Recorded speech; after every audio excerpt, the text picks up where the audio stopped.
Hello, how's it going, everybody? It's your eyes haven't deceived you. It is Monday. It's not Sunday. Just pretend that it's Sunday. Just tell your boss, fuck you, I'm going home. It's Sunday. This chat is on. I really need to just kind of get my head into it. So you'll be fine. You can come in the next day, Yeah. pull a Costanza, quit, and then the next day just come in anyway, like you didn't quit. Welcome to our little, chatting, and we're going to talk some books. We haven't chatted for a couple of weeks, so I had some time this afternoon and shot a message out as I was on my way home, and here we are. Hello, Ross is here, of Hello. course. Hello. Well, How are I don't you? know what kind of books you're talking. I don't know. I don't half of it remember anymore because we haven't Yeah, chatted no, for a bit. me neither. Well, there's a couple Be that I remember because I read them just yesterday and the day before, but yeah, oh, there's lucky some. It's you. been a while since I read them, so I haven't really. I mean, I've read getting, yeah. but I've been reading this. I have this cracked iPad, which I was really longing to read some digital format comics because I'll tell you one thing. There's a bombshell. So you know those Europe comics I was keep on bragging about Yep. that people should Hmm. go. So we're not. We're gonna be about to. We're about to shut down. Oh no. Yeah, because I guess they can't function, and there's not Right. enough interest in that. Right. So another lost opportunity to find out some European comic books which are translated in English. Yeah. Unfortunately, only available in digital format, I presume. I don't really know, but that's how I was used to be doing that. Hmm. But then it's that other chapter is closing down because then the ability of reading European stuff, which are, as once again mentioning in English translation, Yeah. won't be probably available. They kind of mentioned that they're going to be open. That website is going to be open for a bit. I'm not sure Okay. how long, but because the reason why I was so willing to even look through the crack screen is that because the Undertaker, my favorite comic, which Hmm. is Yep. European. So Ralph Mayer is an artist. I forget the writer, but he's more important for me because his art is stunning. Yeah. Yeah. And story writing story is really good. But there was the recent edition of one of Undertaker stories, which I have not read yet. And of course, it's bloody fantastic in my Yeah. books. Yeah. They were actually studied. The subject was quite intriguing. I don't know if that would be printed in America, especially Okay. definitely some of regions wouldn't be appreciative, like Big Texas would have a Yeah. Right. problem with that subject matter Yeah. because they put the laws down and they putting that kind of in the picture. Anyway, so I'll show it to you Yeah. and through the. I hope it's kind of gonna be visible when I'm gonna show you that cracked screen Hmm. I'm reading through, but I Is don't want to. Europe Go ahead. Comics? Do you read it on like an app, or do you sort of own the file afterwards? Like once they go out of business, like once they go bankrupt and shut down, will you lose everything that you've currently bought from them, or will you still sort of have a copy of it Well, digitally? that's I'm not. I didn't look that. Now I'm panicking. Okay. Yeah. Yeah. I'm Yeah. not sure. Not panicking, but I'm Yeah. because the thing is, some of the data are already lost because this iPad I'm using, which has cracked screen, it has some issues with memory. Really, it works when you're Yeah. reading, but it's not working from some sort of other ones. But so Right. you get. Well, when I purchase, I download and it comes into my iPad. Okay. So I presume it's in my iPad. So they definitely shouldn't disappear. But now you're talking Yeah. because now I have this like comicsology thing happening. And like they say, oh, if you Hmm. don't do this, you're gonna lose all the stuff you have Yeah. purchased Yeah. and Yeah. something like Yeah. that. So I'm not really Yeah. They sure. can That's kind of that's a commit good you point. for future. But Yeah. yeah, the only one I was carrying in that website really truly was Undertaker because I mean there's plenty of other material you could look at in there, but that was my focus to go on that website, especially to do because I really like that and it's very Mhm. extremely popular in Europe. But of course it's in French and German and Portuguese, but it's not in English. Yeah. Yeah. Surely Right. not. Hmm. And so it's a very popular series as far as I know. I think Hmm. Paolo was saying that it's extremely popular series. Yeah. It might have been. Yeah. Yeah. E- I mean, every I'm single assuming it every follow. single time you put in a Google, unfortunately, if you Google Undertaker, Hmm. WWE WWF. superstar Yeah. is coming through all the time, and apparently he has a comic which I'm not interested in. Oh, he Called does, eh? yeah, it does, and it's called Undertaker. Yeah. So that's what comes in. So you have to basically type in, I think the Ralph Mayer is the artist name. If you type that in, you'll definitely get into that comic book, or you'll see at least a example of the pictures. So Right. it's Western styled story, of course. Yeah, I which remember is you good. showing it when you read it there. Yeah. Yeah, and it seems to be the one thing he's an artist have, that his face is kind of like almost have the same similar features. Not all of them, but most of it, like females and stuff. You can say like, but it's not really. His ability to draw everything, it seems to be mind-boggling. To be honest, it looks really clean and aesthetically very pleasing in my books, at least. Not that I needed to be pleased, but it's just the way he's able to use the panels, what makes me really excited. Yeah. And that kind of style also, because of the Blueberry, and it's also another French guy who's doing American style kind of like storytelling. Yeah. Really well. And then like Blueberry, Jean Giraud. I actually mentioned this was funny. I was talking to one of the mothers, and I was like, because I kind of awkward, like, yeah, I'm reading comic books, and they look at me baffled, like, what is comics, Yeah. kind of thing. So I was like, no, those graphic novels. Yeah. Just Oh, you mean that, like, you mean those like, like, yeah, those ones for kids, you would presume. Yeah. And it doesn't stop me. Like I almost like wanted to, like, oh my god, why I even start? Because you don't understand. You don't understand. No. So once, like I'm very curious, so I'll do a study, see her reaction. If I show something really graphic, not saying it has to be blood, but I'm talking about. I really want to show you the actual graphic ability, like what kind of things you adult side, like that type of the comic, and see her reaction, because she's a very let's say, like, making sure that her kids don't touch that kind of thing, because not that she doesn't want to, is that, but she doesn't actually aware of criteria where it goes and how far it can go, like reach. I showed her my art, and she approved that, so I was like, okay, yeah, nice. Yeah. Because I was showing her my recent one, and then she keeps on telling me it's too short, like it's too long. So I was like, okay, cool. And actually, I was doing the same thing with my the last video. So I have to find a really good, apparently, when my video comes out. So it seems to be, if I want to get many more people to view. So the Briar drawing I did. Yep. That was the most popular one recently. Oh, really? Yeah, and it went like views like more than 100 over and something. So I was like, what is this then? Surely I like I do drawings almost similarly to whatever it is, but maybe the name was very popular because Briar just came out with the continuation issues. So I thought maybe that. But then I did an experiment with my the Batman one, year one, the Mazzucchelli inspirational drawing, and that one I did a short, like in the video that wasn't successful whatsoever, but I did a short, like those, which I've never done, YouTube shorts. That was one of my first ones, and that one did really, really well. So it's like, maybe I do need to do short ones. So I might be going on that now. I'm rather than going like that 5 minutes stretch, I'm thinking maybe my drawings video will become shorts. I don't really like it on my feed, to be quite honest with you, the shorts. That's my opinion. But if people can see more my work that way, why the hell not?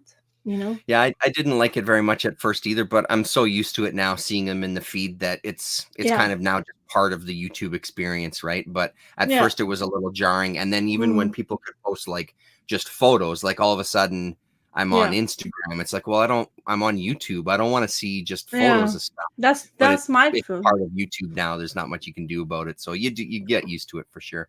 Well, the thing is with that meta stuff and all the AI bullshit, I don't really kind of want to even do Instagram, to be honest, anymore. Not that I care about because at the end of the day, somebody can find it, do it, whatever. All the controversial stuff happens. Yeah. I don't know if you heard about DC artist who's been already not working for Marvel because of this AI. I heard, yeah, I read a little bit about it. Yeah.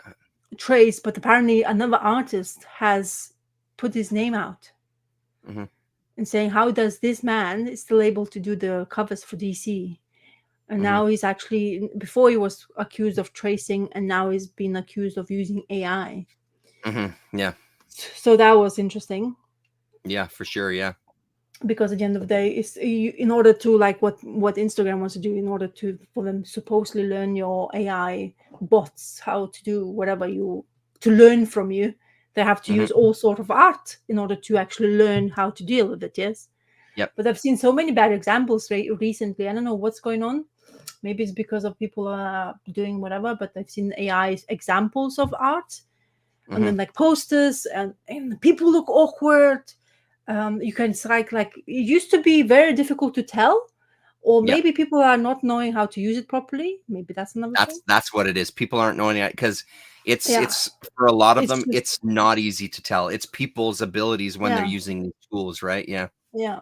So it's kind of interesting, that point. But you can talk about it. Like feelings for every one of us is different. As an artist, I don't approve, because I really like physical medium. I've always been a fan of taking a pen or whatever, and if you're able to portray whatever you want on a piece of paper, art wise, that's great. I really like that, because it just gives you your own identity. No matter how many times I will try to be Mazzucchelli, I will never be Mazzucchelli, because I don't have the same background. Yeah. But if I can try and learn some from Mazzucchelli, I will try, because that's quite fascinating. Because it's a really interesting artist style. And simplistic art style, I found it's extremely complicated. I was gonna say, like, that's the thing with simplistic looking art styles. It's usually fucking skilled hand, man. Like, it's the worst. You're only using one line, but you're using it in the perfect fucking place. Yes, with exactly. The perfect amount of thick and thin, and the perfect amount of, you know what I mean? Like, that's why Darwin Cook and those guys are so good, because their lines are precise, So so don't get me wrong, I understand exactly what's simplistic. I know you art is the worst to actually think it's the best, easiest to go. It's like the manga artists, and I will mention that another thing which I try illegally do, which is not something I've always been very happy about. But honestly, Darwin Cook is the worst to read. Hello. Or the worst to look like, to actually even know how he's dealing that. Hello, Lefty. Hello, Lefty. Also, like Mazzucchelli. And then now Samney. He is also on that vein now. Yeah. But then like that, it looks so simple. But then, it's like a not calculation, but it's just the way they already has been doing it for so long, that they hadn't just. He knows it. It's already been trained. The eye detail is already trained. So I always find it really difficult to actually even just put myself in those people's shoes, understand why they would do this first, or how does it look like. Oh, I'm guessing most of the time, how do you achieve this? Because when I chose the Gordon's drawing thing, it was because I like emotions. That panel was so prominent in that issue specifically. He had a goal set in his mind, looked through the window while he's driving, and he's going for somebody.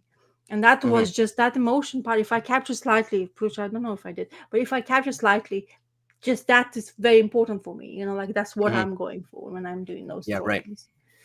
Right. Just to back up two things you said earlier, I don't think, again, not saying that you're saying this, is just kind of commenting on this whole thing we're talking about. I don't think like the actual pen and paper is ever going to go away. It's just always going to be around. And there's another part of me too, that like AI is here, whether we like it or not, it's here. One of the things I've been seeing on Instagram, which I thought was interesting, was if you're going to post some AI on Instagram, I think one of their rules, as much as people will follow them, is you're supposed to credit whose style you were using as a prompt, I guess, which kind of has an interesting side to it, that I wonder if I wonder if that sort of information is going to help artists in a long run. If we're going to look at a situation where AI is now, if you're using some programs for advertising or whatever, and you've used influence of, again, let's say David Mazzucchelli, just for sake of keeping it comics, there, I'm sure that's going to reach some sort of part where, like sampling in music, you have to pay some sort of the fee, basically, right, to use that as a prompt. So I think like having to label everything might be a good thing in the long run. So if people are going to upload it, to now it can then recognize when something is AI and what those influences are, to be able to read it, right? Because it's not going, there's no way we're putting that genie back in the bottle. Like, it's here, right? No. Yeah, it's so it's now like, how the hell do we deal with it, right? How do we use it? I find it interesting too, people calling out that artist who was doing the covers. I mean, his art doesn't look that good to me. Even when he was tracing, it looked like it was just a style that I wasn't a fan of. I should be careful. It was a style that I wasn't necessarily a fan of, right? So it's funny, this whole, I always have a problem with citizens policing other citizens. And that's almost what some of that stuff feels to me like. Hey, you're going to call some guy out who's making a living? Go fuck yourself, man. Mind your business. Because if people are buying it, from what I understand with the covers game, it can be, it's easier to do, obviously, than a book. But these companies are going to look for time-saving ways to create these things, right? To make sure they get stuff out, So it seems inevitable that we'll probably see more of that. For cover as far as understood, why he was even spoken out loud about it is because the person who is, I'm not really good, I'm gray on the details, but as far as the person got really pissed off because he was using other artists' work in order to work for his own well-being. And that's the problem. That's what the people find. If you want to use AI for your own benefits, fine, do it, whatever you do, but don't use other person's work in order to collectively work on your sides.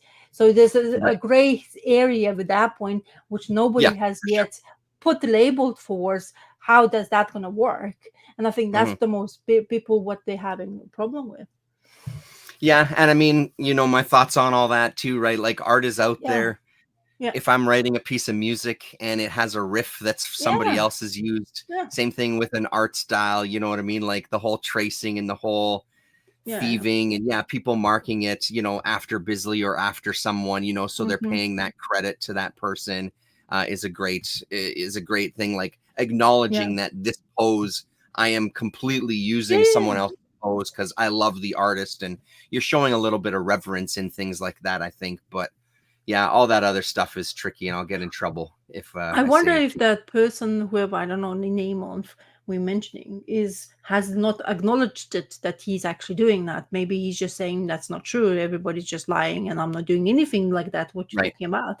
Maybe that's what even makes people more aggravated. But that's just the guessworks. But then, or maybe he's upfront about it, and the people are just pissed off about it. But I agree, because I don't know this guy either. I don't know what he said about his past accusations either. So it's unfair to. Well, anyway, so it's kind of interesting in that sense. But I think everybody would be and will be aggravated, especially when that kind of new things comes into play and nobody knows how to use. Like, there's nothing set yet, fully understanding who's and what can do, whose rights going to have whose rights and all that stuff. And I think that's why it's become a big subject of a conversation because of that. Because sure, and for me, it's unfortunate that conversation with AI is stuck somehow in like the art world.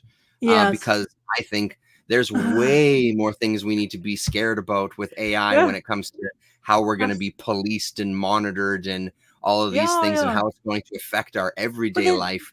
I appreciate the artists are having a hard time. Like I say to artists all the time, go get a real fucking job.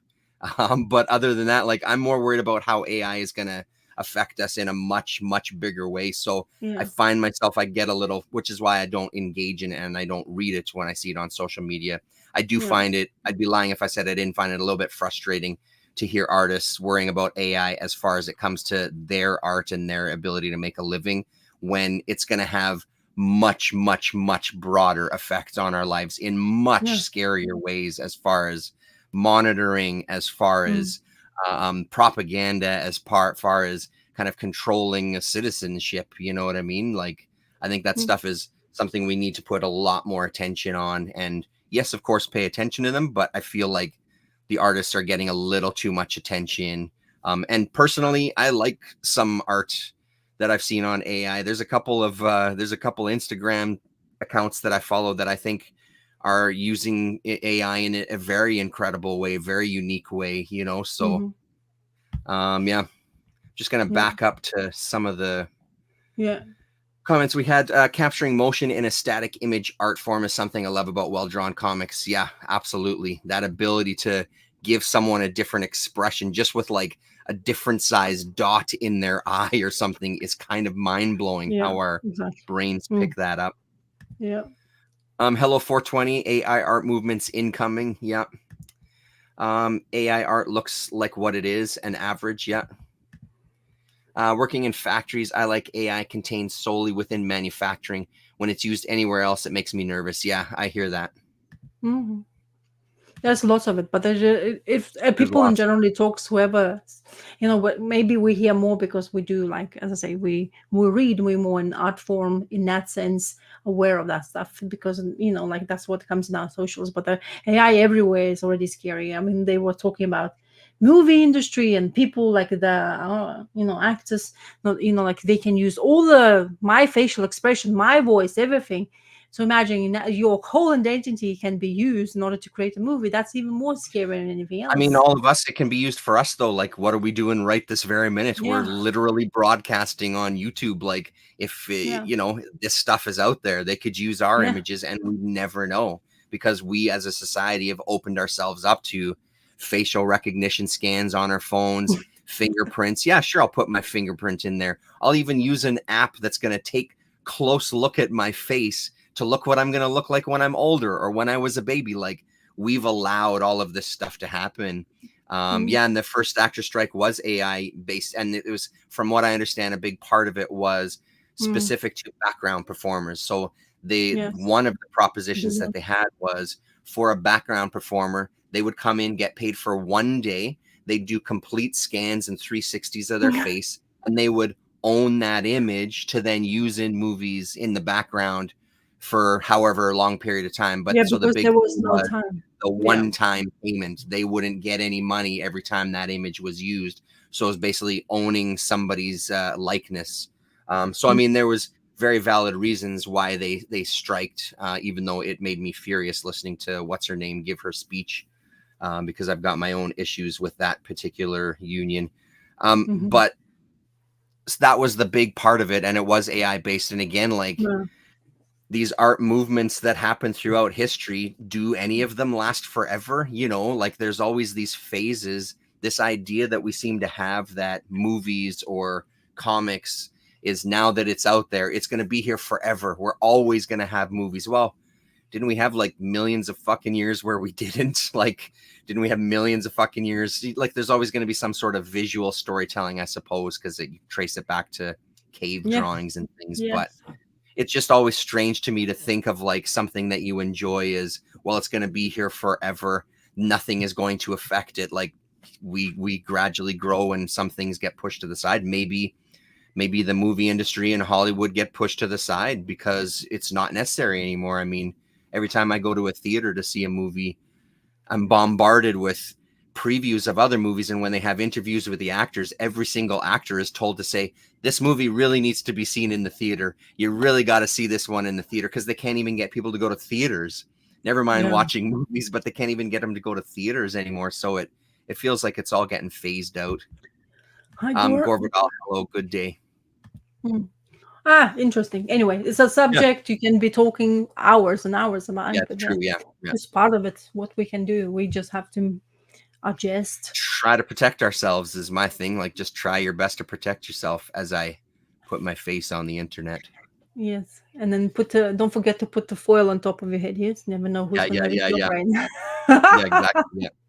Yeah. Right. So, do you want to start, or should I start? No, you go ahead. Yeah, you go ahead.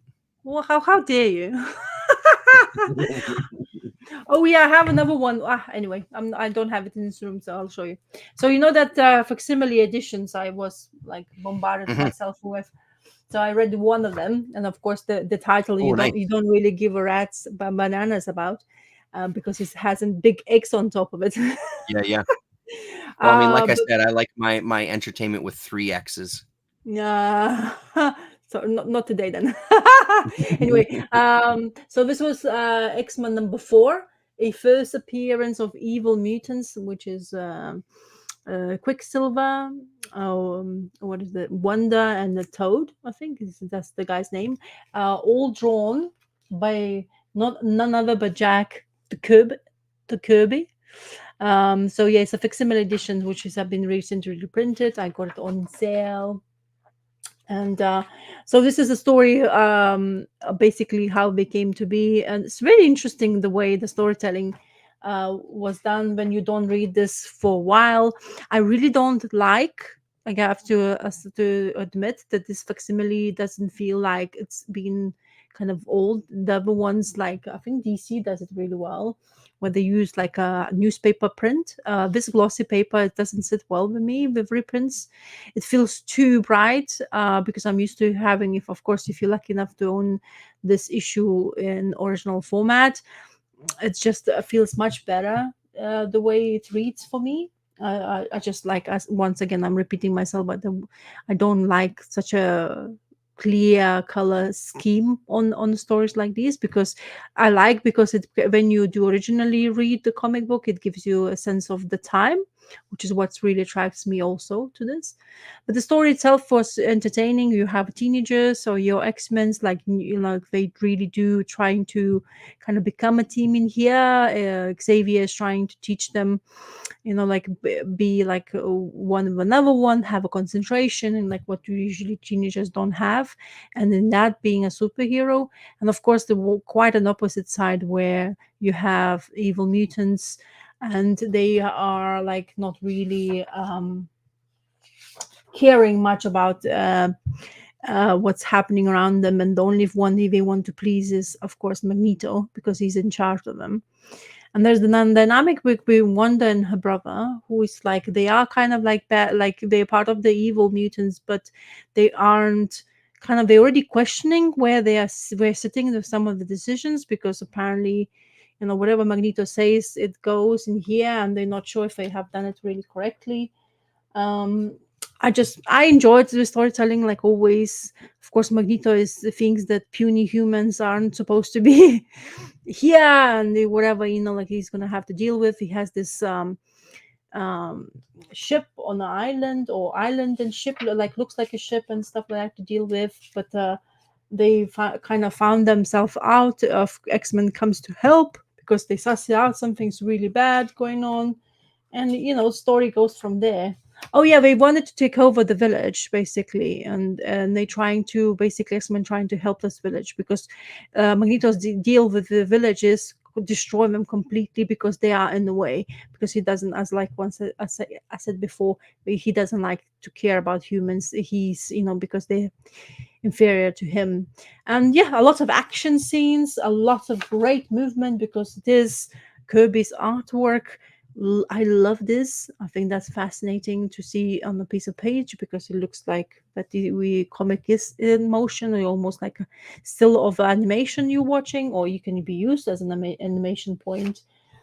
And yeah, very entertaining story. A lot of happening traps, you know, like getting to things. They escape, of course, the evil mutants, and X-Men say, we're gonna come and catch you once again, because, you know, like if they wouldn't if they escape, then what would X-Men will do next? But that's how storytelling was going this time. So absolutely loved it. I thought this is really good. I really wish I had the original. I was always being on the lookout, but you know, as with time and movies and mentioning of X-Men and whatever, and unsuccessful and unsuccessful, but those kind of comic books in this era is really becoming quite a dear thing to have. Or I mean, Mhm. you have to kind of sell quite a few things before you acquire this, especially when it comes to first appearances. But you know, it's okay. Yeah. This is not even cheap for facsimile, for like $5 when they came out originally. Thankfully, to me, it was on sale when I was buying this, so it was worth for that point. But Yeah, yeah, for sure. it's gonna stay in my collection, and I was surprised. I got quite a few of them, but then I realized my filing things are really out of order. I thought I actually had the grip Okay. on my collection. So when Mhm. I started to pull one of the drawers, I realized how many reprints already kind of inquire. So my next reading, one, which I can't talk to you about now, but this is my next reading point will Mm. be. So first appearance of Moon Knight, Yeah, sweet. the book which escaped me to some reason, but now because I wasn't having enough of a smarts, collector smarts, I didn't have Yeah, yet. right. Yeah. Because like if you think that this is first appearance, I'll buy it later. It's not going to be as expensive. And boom, there was Yeah. one announcement made, and this book skyrocketed to the point of no return. And it's Yeah. actually like it's actually rivaling like between Wolverine. First appearance Oh, 181. wow. So they are on the same kind of vein. Like two of those kind of this prefers that the Moon Knights and Wolverines. Of course, Wolverine's still Right. gonna beat because Wolverine has so much popularity when it comes to that issue 181. But this one is also on the rivalry part. And I always wanted Wolverine to. will never die. That one will never die. No, it doesn't. Like it's always he always finds somebody who's gonna like his comic book. So there's Mhm. lots of things to choose when it comes to Wolverine story, and there's lots of it told, recent, Right. old, all that stuff. But I always wanted this title to collect, and I was always thinking, hey, I'll have a time. Thankfully, I didn't sleep on one. So Blade's first appearance I have, which is another one which was by luck and chance for me to inquire. But this one, I could have bought it. Mm. I was like, but I was thinking it was today. I think it was £100 in that time, and Mm. now it's like a couple of grand. I was like, oh shoot. Oh, wow. Yeah, so it depends on the of course on the condition, all that stuff. Yeah, of course. Yeah. My comic shop in 3 years has 250 pull box customers. That's pretty good. Beth, the Mhm. co-owner, handles it by herself. She isn't looking forward to new X-Men titles dropping any week now. Variance ratios, cover ABC. Yeah, Oh that yeah, must be a tough gig for sure. 250. That seems pretty decent. That's why I get the big bucks. Get paid the big bucks. Yeah, yeah. Or you get paid it. Yeah. yeah. That The seems like thing a is, good amount in 3 years to have 250 kind of customers you can count on. yeah, It's yeah. pretty. It all depends on how much they, like one pulls. But you even Yeah, averagely, right. you would come and it wouldn't be too really bad. But yeah, it's all I have a other feeling things. that most people with pull lists pull quite a few. I think, Yeah, you know, those of us are like you and me are kind of rarities that only have a few titles, right? yeah. I think It's like everybody else they really make a meal out of it. the thing is with yeah. Maybe we are. I think I definitely I am. I don't know how my comic book eye still talks to me sometimes because Yeah, I'm like, right. oh, I have one book for this week. Thank you. Yeah, yeah, yeah. Yeah. Yeah. So. Hilarious. So this new issue came out. Oh come on! I don't have that one. Don't Oh, you talk don't have it? about Okay, it. then I won't talk about it yet. Next week because next Next week. week. Okay. It came out and I didn't notice till I got home. Oof. It's a shiny Shiny, bit of shiny lettering there edition. at the top. Yeah. It's beautiful. I'll just show you one page. There's no story. Excuse me. Are you Worries here. spoiling it for me? No, no, not spoiling No, whatsoever. I'm joking. Go on. Where is that one? Of course, can't find it. Anyway, Oh it's the no. usual beautiful. Oh yeah, well there's something there. It's the usual. I am so in love with that kind of turquoise color that they've Oh been yes. using in this book. Yes. So it's Yes. just beautiful. I love this page of her drinking with her grandpa and stuff. So it was a really solid issue. I love this book. I Oh. think it's a goddamn treat. So keep that Um, one safe. So when we need speak, hopefully yeah, I'll next keep week it. Yeah. we can talk about Um, it. this one, I guess. So still on. Oh, go on. Still on my Dawn Runner. So it was issue number 3 that came out last week, Oh, maybe. I'm not exactly sure. Another one that's an absolute joy to flip through. So I read both of these back to back, and they both have a lot of similarities because the art is really, to my eyes, kind of it holds a different kind of place than a lot of the other comics that I read. I think this art is really gorgeous too. I like the coloring in Helen of Windhorn. The coloring uh-huh. in here is fine, but I think the coloring is much better in that Is it Helen the same book. guy? No, this is different artist. It's just if Oh, I'm putting them on some sort of tier, right? Which isn't, I know I is not see, I see, I necessary, see. but because some of Yeah. this stuff, like it's a little too dark. I feel like as much as you're capturing a mood, and yes, they're sitting around a fire, you don't want to make it bright like daytime. I feel like it's a little too dark at times. But this continues the story. So we're sort of jumping through time in this one as they're trying to figure out how our main character is communicating with this guy who we learn in this issue is probably about 100 years in the past. So it's Oh, not shoot. someone from like another kind of time stream or reality. It's someone from the past. Yeah. It's really cool. The pacing of this issue I thought was really well done. It moves along really nicely. You do kind of have to pay attention to what it is you're reading, making sure you're reading all the captions and things. But because there's a couple of pages where every single page we jump forward in a little bit of time as they're starting to figure things out.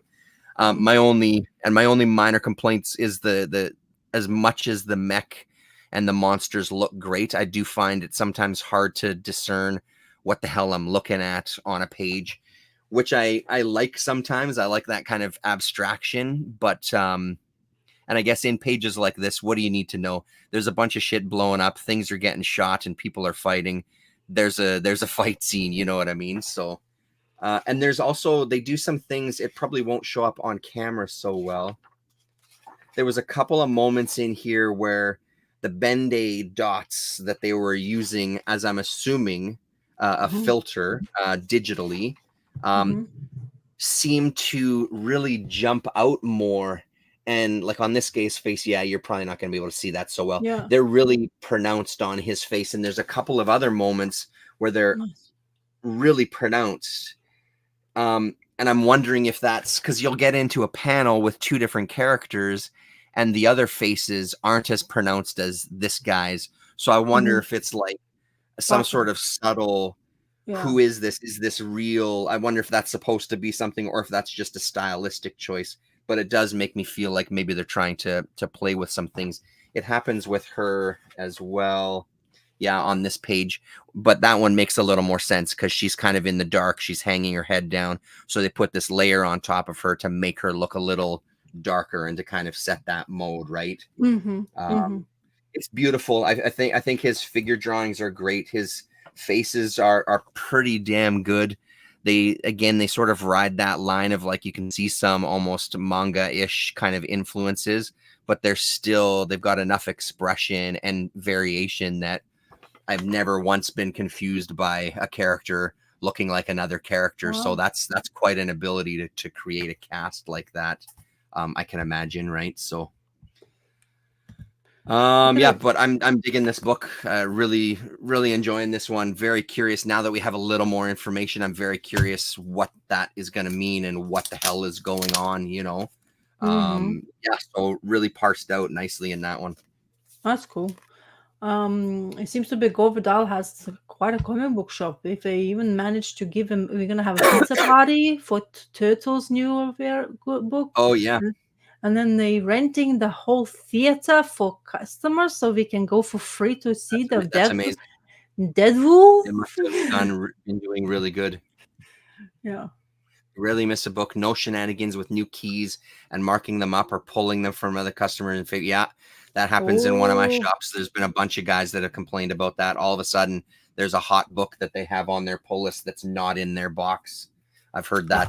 Unfortunately, I've heard that a few times. Oof. That is a shame, man. That is a shame. That's really cool. Renting out the theater, though, to kind of have a celebration with their customers, I think is an amazing idea. Also, it makes it... Phone's dying. Great conversation. Come back if you can. Yeah, thanks for coming. It also makes it socially really nice. I mean, imagine you just go with your... Like you just can go and have a social gathering with people alike who likes the same thing and talk about it. You know, just much more entertaining. And then totally.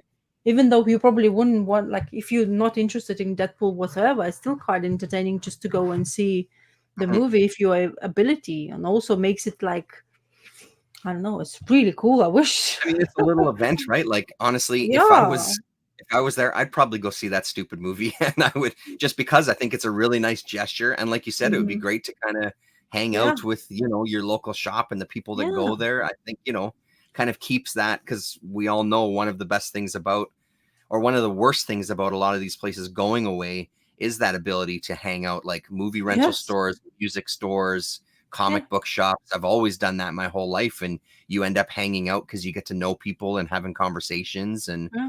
that's limited for me down to just comic shops. And even in the comic shops, I don't have in-depth conversations with people like I did it back in the day. But yeah, it's one of those things that's going away. But that's the social part. thing. We all rush, like we go into the shop, we'll probably pick up your stuff and then you escape, or somebody needs to be served quickly and blah blah blah. Nobody has a patience to just sit down and, or just stand there. Like I always like when like make a point to go into that free comic book day just to see my guy, even though he's so far away, is because I just wanted to have a conversation, and I stayed there even though he's like, yeah, if you want to go in, like, and I know I don't want to be in his way because he's serving still customers, but just to have that little conversation is what I really gravitate to, because I just, it's very difficult to find like-minded people, especially when it comes to this kind of medium, because it's still to the day you talk, like I was mentioning earlier, to talk to somebody who and you like mentioning like, what are you talking about? It's like that kind of still happens daily. The shop is like the TV show Cheers. The customers know everyone's name, a bunch of characters. Yeah, I bet you are. I can only imagine. That sounds great. Very much. Yeah. So cool. What do you got next? Oh, sorry about my evening yawn. Yeah, it's okay. It's not that I'm bored, but I'm just because of a timetable. Yeah, okay? Right. I know how to take a hint. All right, everybody. We'll see you next weekend. So it seems to be I'm going to talk another Marvel book, which is kind of surprising. Yep. Oh, you can see. Oh, it's going to be very clear. So this is the iPad I was talking about. Anyway, so this is the Avengers Twilight. I heard quite a few mentions on YouTube, comic readers videos, that it is one of the good books to read. So I read issue 1. And this is Chip Zdarsky and David Okunja. Of course, you have what's his name now? Alex Ross on the cover. So that's going to be a draw for people just for that, because of his hyper-realistic watercolor drawing style. I don't know if it's completely watercolor, but it's just, or like I've seen him in one of his videos or in socials, the way he does it. And, the references he's using is very kind of inspirational. He has like, it takes pictures with some people who's dressing up as superheroes for his specific pose he's looking for. It's quite fascinating work, the way he works to create this. But he's only specialized. Well, he does random, very rare ones, comic books feature in him. Anyway, so it's this issue 1 is, or book 1 as they call it, The Best of Us. And what happens when you're a superhero? So Steve Rogers is aging. So the process of aging is going forward. They're not becoming young, like staying young for millennia or whatever it goes. And here we have a guy who's basically trying to let it go, completely, or he already has let go, and he's moving along with all this, like getting used to being old, like where the body hurts, because he's not taking serums anymore as well to enhance his abilities. So it's going through the life and motions of everyday life, how different expectations are for superheroes in this time. So future expectations, that every single kid in the park would be excited about superheroes, but are they still relevant to what it is? New superheroes are taking over, and you have oh my god, why I'm blanking his name? Blah, blah, blah, blah, blah, blah. The strong guy, oh my god. Anyway, sorry, I'm blanking the names. No, the bullet, like bullets can't penetrate him. What his name is? Oh my Superman? god. No, Marvel Universe. I know. I'm just being an ass. Sorry. I can't help you with this. You're on your own. I know. I'm blanking. Anyway, so so Defenders. There's part of the Fraction Defenders who is not happy to what's happening. So on the TV, we have Red Skull on the front page and saying that he was misunderstood of his intentions in that time when he was working for Hitler. Apparently, he was a scientist who was trying to deal with the situations in the time, and he was having this documentary coming out to tell the whole truth and not the truth about what's happened, and that Captain America wasn't treating him well because he already misconstrued him, like that he was not doing it for his own kind of selfish, but he's doing something for better, for humanity is better, not blob either. Thank you very much for was this is going to be a task anyway. Doesn't matter, honestly, doesn't matter. They're still part of the Defenders. So Iron Man is no No, more. it matters. We need to know. Me and 420 Yeah. desperately need to know now. No, Wow, I'm sorry. I'm just yeah. kidding. I'm kidding. I'm I kidding. am really baffled. No, Baffled. carry on. I'm feeling. I'm feeling the pressure. I'm not I said prepared. Hulk already, Lefty. No, he did, but not. The Black Knight? Defenders No, Black Knight? Okay. no. He's a strong man. He was working with what is he calling, man? Oh my God, Iron Fist, and what is the other guy's name? Luke Cage. There you go, Power Man and Iron Fist. There you go, Power Man. I was looking for that. Yeah. It's just blanking completely. Yeah. So, Yep. Iron All right, Man back to the is show. yeah. Iron Man is no more to what they say, but he has apparently a son, and he had a son with Wasp, which is kind of intriguing as well. So it's kind of an alternative universe in the same. So it's very entertaining, fast paced. It goes into conversation because he was invited to talk to, and Iron Man's son doesn't have very good feelings towards any of them. Any of them. That's actually quite funny. But anyway, he doesn't have a very good feelings for the superheroes from the past, because there's a event which happened, and they accused all the superheroes of wrongdoing, and this is afterwards what's happening. So it's very entertaining story. There's 6 issues or 5 issues of this. Yes, that's lack of boost. That's what I'm only having spring water. Anyway, so it's an extremely entertaining story. Interesting to see, especially aged superheroes come in, like trying to kind of fight the fight, but they can't really do it anymore because they don't have a proper abilities anymore, especially when it comes to Steve Rogers, for example, in that. But it's really a fast-paced things, and it's one of the first, well, maybe one of the more entertaining Chip Zdarsky's books in my reading, that I felt that it was really thoroughly enjoyable. And the rewards later on even have, look, Spider-Man dying as well. Um, uh, it's a really entertaining read, and even has a crack for you, Terence. By the way, it always has a crack. Nice. Yeah, but as I say, really, like there's government conspiracy, of course, because of there's somebody behind who's not supposed to be. There's Jarvis involved, who you think is Jarvis, but it's not really Jarvis. Oh, so it's lots of things happening around, and it's entertaining read, let's say this way, even though I'm kind of struggling to basically telling you who is in it. But I thoroughly enjoyed it, and as I say, interesting to read, and I wouldn't mind reading it from one go to another one, like the whole issues, and see how it rewards you. But one of the Marvel books in recent days that you actually worth to go and probably look out to read it, because it feels like they had a coherent understanding what story wanted to be from A to B, and it was actually not like didn't make sense whatsoever, because it's one of those recent reads which I done, which I don't read Marvel books whatsoever in my pull list. I don't have any of them. So yeah, so this is what it is. Is it gonna be probably gonna be in the trade soon, or whatever, the way they Marvel collects it. So yeah, 6 issues. 6 issues, yeah. Yeah. So and sorry, it's a new one you're saying though, right? Because yeah, just recently came out. Yeah, people were talking about it's one of the best Marvel books they have produced, and I show you all the covers, which I'm able to. That's the second issue cover. That's his son wearing the armor of the dead. Miss Marvel is part of this team, Oh, nice. Yeah. all grown up and all happy. Not really happy actually with superheroes. Also, Thor comes back with all Mm, his.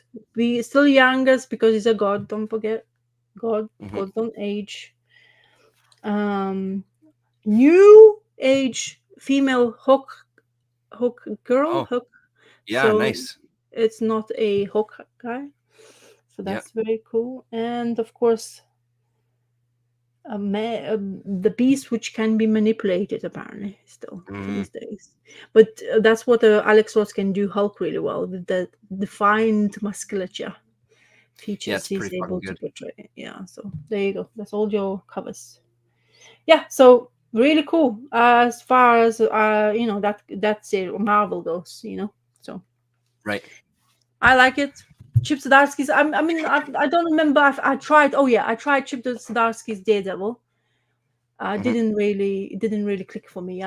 I really enjoyed the first, I think, storyline, and then he went off. I think they changed an artist as well. That didn't help me either, win me over. And then I was just like, I switched off, and then I stopped even thinking about Marvel in my pull list because it felt like they weren't caring much about storyline. There was not enough going on for me to be excited about. But I wanted Right. to see what's yeah, exactly. So the Avengers Twilight has been selling. Like my comic Mhm. book guy, I was asking him, how was it this? And he said, one of the Marvel books I can say I succeeded with. Wow. That's good. Because the Marvel, what he talked about, the X-Men, the comic book shop is not looking forward to, because the way Marvel is making you order some certain things, especially some sort of covers. Hmm. It's just such a complicated system, Yeah. They're apparently. forcing you to buy a bigger amount, I think. Isn't that Yeah, what's happening? Yeah. yeah, something like that. So it doesn't Yeah. always work out. So especially now X-Men, they've been rebooting X-Men. They have not found who's in charge of the X-Men. They found somebody who's in charge of X-Men, and then because of Hickman, whatever he's done, people never be able to keep up anymore with that. Hmm. Oh, yeah, Scotty Scotty. Young Marvel covers that are dropping weekly are selling extremely well too. Yeah, well, that fucking guy is always selling for some strange reason. Um, According to uh, Terrence, he's not good according to enough. me, and my friend By Joe here, fuck Scotty Young. Anyway, Ooh, come that's good. on. I mean, it's good again for the stores. Like that's the thing, right? Like some of those Yes. things. It's unfortunate that part of the comics world still exists in the 2024. I just wanted to go back to our moderator for a second. Gore Mhm. Vidal, was it this Lefty Blues comment that you had to kind of get it approved? Because I can see maybe standing on its own just as a comic or a comment rather penetrate anybody might catch the, Yeah. or was it this one here? I'm just curious, just for my own sake, because I'm Yes. following that Yeah. comment. Yeah, okay, yeah, figured as much. Yeah, cool. New Marvel that he's actually succeeding on, and a couple of shops are succeeding on. That's awesome. Yeah, yeah. He says it's What? always difficult for him to, because he's a Marvel guy, Yeah. my comic book guy. He always read Marvel from the get go, and he finds it very frustrating for himself because people asking him stories to tell what's good to read, and he say, "I'm only telling you this, Rasa, so don't say anything else. Yeah. I don't really want to read Marvel comics." Yeah. Right. Yeah. Because it's nothing. He says it's really difficult to like see that actually there's anything interesting there going on because it's so Mm-hmm. overcomplicated. Apparently Bloodlines, which I read in Free Comic Book Day, it's like vampires, everybody's gonna be eaten alive or whatever, and there's this cover with Spider-Man being bitten, so that was apparently quite popular cover, I presume, as far Mm-hmm. as I kind of dwelled in that realm, but just to look up. Yeah. Right. Yeah. Yeah. Yeah. Yep. Hello, Paulo Costa. First of all, hello, Paulo Costa. Yeah. Hello. Hello. 420 saying some things never change. Maybe pop stuff helps power the overall infrastructure, though. Yeah, talking about like the variant covers and things. And, just to make it clear, I have bought variant covers in my life, so this isn't any way a diss on the whole thing. It's not like I never have Who's done it, talking? but it is unfortunate that it's such a driving force. I think maybe I sometimes think that that's the only thing that's keeping some of these comic companies heads Yeah. above water, Yeah. because yeah, I just feel like maybe I wonder the percentage of Mhm. earnings they make as a company. I'd like to see the breakdown. Let's get a spot on that board so we can see the financial statements. But Oh, yeah, so well, you're gonna pick up this new Zatanna comic coming out, which is next I week. didn't know that there was one. Is there? Yeah, kind of wanted Yeah. to, but the price tag didn't win Oh, me. of course I knew that there was one. That's right, because they made mention of it in that Future Night or whatever the fucking Yes, glow in probably. the dark covers we were reading there. Yeah, that's right. Yeah. I mean, I'd check it out. I'd check out the first issue. Yeah. I don't know if Well, it's clearly not top of my mind, but yeah. yeah. No, it's the character who's always never been that much, for her own comic book. Like she's always part of the team somewhere, always but never been Mhm. like on the main title for a very long time. And I don't think that one is going to be like 5 issues long. That's Okay. another drawback for me not to pick it up. But I really like the first cover, at least what I've seen the picture of. But the Mm-hmm. price tag is like almost so I guess $6. I think first issue. I don't know why Okay. it's so expensive, but yeah, I don't know anything about it, to be honest. I just seen the Yeah. cover, which Yeah. I thoroughly liked it, and I like the character itself because of the Mhm. magic element. But yeah, so if anybody picks up, I'm looking forward to see your videos, I guess. Lillian got those DC for Kids books and stuff. Yeah, She got a Zatanna one that was yeah. actually really good. It was a really good read. We read that Mm. one together. Mm. Really fun, like just a very, very, very kid friendly, like to the nth degree, but it was still really fun to read it. And she was really digging it. She had a good time with it. So those DC kids ones, she has a few of them. She's read a few of them rather. She has Mhm. two of them, I think. Yeah. The Wonder Woman, she thinks one of them is a Wonder Woman and the other one is Zatanna. I think those are the two that she has. And all the ones that she's read, she's really enjoyed. She thought they were really fun. So it seems like they have something going there anyway. Yeah. Yeah. Apparently, Lefty saying about reading Elseworlds book from DC, but Mm. they're doing Elseworlds now in DC, so they're Oh, coming out. So Batman by Gaslight, is that the name of the thing? So they reprinted the right. facsimile edition, Gotham, I guess. Yeah. but they continuing the story. We're reintroducing Superman apparently. I Oh, mean, it's already interesting. been out couple weeks now. I don't know if people has interested in that. Mhm. I've watched the animated part of the. You can watch the animation of that.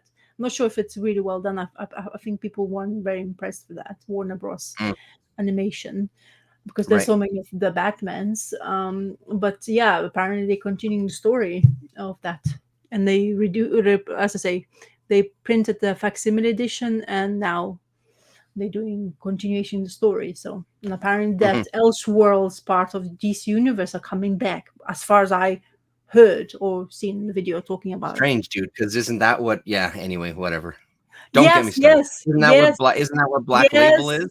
You would Black think Label so. seems to me to be both Vertigo and Yeah. Elseworlds. But honestly, that's with the books they put out, I would say they're more Mhm. Elseworlds because they're taking the Yes. main Yeah. superheroes. Like, Yeah. whatever.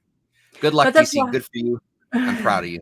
that's what it gets so confusing as a collector as well, because they keep Yeah. on coming out with this stuff, and they're Yeah. trying to be relevant, I guess, or entertain us, whatever they Thank produce. God there's millions of other comics out there that are better. For example, like Usagi Yojimbo. Did you read the new one? Did you get it? I'm waiting Okay. for it. You're still waiting. Okay, I'll hold on to it then. Hopefully next week I definitely should receive next week. Okay, then Oh. let's do this one then. The life What? story of Lefty saying Guy Yeah, Guy Caldwell. Caldwell. Yeah, I pre-ordered it, so it's out. Hey, yeah, I'd pre-ordered it earlier in the year because I wanted to make sure that was like this is the year that I pre-ordered Fantagraphics stuff, and that's one of them that's coming for me. So yeah, it's coming out in August. So that he says August. Okay. Didn't spell really well, but yeah. Oh, right there. I see. Yes. Yeah. In August. Yeah. Yeah. I'm looking forward to it. I follow him on Instagram. He's got a couple accounts, and I follow both of them. I'm looking forward to seeing what he's going to do. His art is still beautiful. It's still really, really nice looking. Did you get hold of that issue? You said you're gonna try your comic book shop to see if they have that for you. One of Fantagraphics, the Hate. Is that the Hate? Oh yeah, I did. Yeah, they pre-ordered it in for me. Yeah, they're getting a copy, and I'm hoping it wasn't here last week. That's why I went down on Wednesday to see. It didn't make it, so I'm hoping it's here soon because I really want to read it. Okay, looking forward to it. I'm looking forward. Jared Osborne was saying he wasn't. I don't think Jared was as big. Like Jared is like me; he's been a big fan of Peter Bagg for a long time, Yes. and has loved the Bradleys and all that kind of stuff. Uh-huh. So his opinion, like he wasn't as crazy about it, and he was showing some interesting things with the art itself that I'm curious to see, because it's hard to see and tell on a screen. I want to see it in person. But he was talking about kind of his line is a little shakier, which would make sense. Everybody's getting older. That happens, right? Man. But I'm curious to see how that adds to the story. And I'm just curious to see how biting his satire is, because that's one thing he was always so good at. He was very satirical, and he didn't shy away from political topics and stuff, and kind of poked fun in, I felt, a really entertaining way. So I hope he hasn't lost some of that in this new, because I mean, the cover alone tells you a lot, as Buddy Bradley's getting hit with a protester's sign. I think a Black Lives Matter sign, getting hit over the head with it, which is to me a pretty damn good cover right off the bat, right? Because it fits with his character, Buddy Bradley. It fits with what he was, things he talked about in the past and things. Anyway, so I'm hoping he hasn't lost too much of his kind of punch. I hope he hasn't softened too much. So to take us far away from DC and all that stuff, this is Washed in the Blood. This is issue number 2, and it's from Massive Comics. What the hell? I never heard of it. I had picked up issue number 1 because I pulled it off the shelf and started to flip through, and I saw a couple of different art styles. And really, I love the look of it. Like, so this is one of the art styles. And then in this issue, this is the other art style. So something much different and much kind of colder color wise, not as kind of vibrant and vivid. What the hell is going on in this story? I have no fucking idea. In kind of a way that I don't really care. Sometimes, like, I don't find it frustrating, because it's so it has such a strong underground kind of vibe to it. Like, guns are they've decided to send basically like the second coming of Jesus. I don't think they mention it as Jesus in here. The second coming of God is embodied in guns, and people are going mad to get their hands on guns. And that's about all that I can tell you from it. It's just such a bonkers little story, but it really has that underground kind of energy, that kind of that fuck you kind of energy, which I love, I respond to, right? So, but yeah, I don't really know much beyond that of what the hell I'm reading. I do feel like I'm going to have to sit with these two and read them back to back, just to maybe see if I can get a little bit of a sense of it. And we get an insert, the new Holy Bible, the New Testament, the upcoming second coming. So a lot of like really good bits in here, And in the first issue, there was it felt like they played with art styles even a little more so. It felt like there was kind of 3 or 4 different art styles in this one. But I dig this book. I had forgotten about it because I think this one got delayed a little bit to kind of get us back on the story, or it feels like it's been delayed a little bit. What else can I show you? And then there's the cover for the next issue of Washed in Blood. Oh, wow. It almost looks like a fantasy comic, so that confuses me even more. I get to the end of the story and feel like maybe I've got somewhat of an idea, and then I see the cover almost looks like the Headlopper comic book there to some degree. So I dig it. I don't know much about Massive, the company, either. And then of course they do their usual showing some covers and some of the other titles that are those are all covers for this one. So the different variants that they had. So there you go. So Washed in Blood. Did you see it on the bookshelves and you thought, oh yeah, I'm gonna pick this one up? Yes. Every time I go to Galaxy Comics, which is our biggest comic shop in town, I always look at the shelves, because they have one rack. Well, it's one and actually a part of another one that's all independent comics. And that's where I've even seen them on they had that Caroline Cash Pee Pee Poo Poo magazine there. So they'll take some chances. And that independent rack is always good, because I love just kind of sitting and flipping through. Like there's so many comics that I put back because I can't buy everything, but there's been a lot of indie stuff that I've really dug. And this one Mhm. just seemed like one I couldn't pass up when I flipped through that first issue. It Uh-huh. looked too unique to kind of keep on the shelf. So I didn't put it on my pull list, but I figured I'd get it on, at least buy it. I should give credit here. Make sure that since Yeah, we're you talking didn't. about it, Yeah. there's the credit there. So Kevin Rodatelli, and then art by Rob Cannon and Kostas Pantoulas. Yes, that's exactly how you pronounce it. Oh, the God's Dimension. Okay, so it is two artists then. So Rob Cannon does kind of this stuff here, this style, and then Yes. that other style is this Kostas. This stuff here. Good. This sounds very Greek. Yeah, this stuff there Oh, is lovely. him. Hello, Wilson, by the way. Look at this special guest appearance. Mm-hmm. Ramos Comics. How you doing? Mm. Yeah, so yeah, I couldn't pass it up. I figured it was worth a shot. It's so much fun. Like that's part of again going to the shop that I love going to the shop. Just Yeah. flipping through stuff that I'm never gonna buy, but it's nice to see what's out there. Nice to see Yeah. what people are hawking.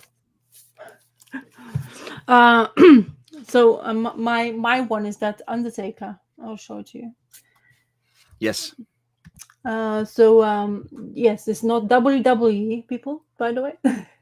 Yeah. This is Right. European Undertaker storytelling by Europe Comics. So this one is I've been talking about it for a while.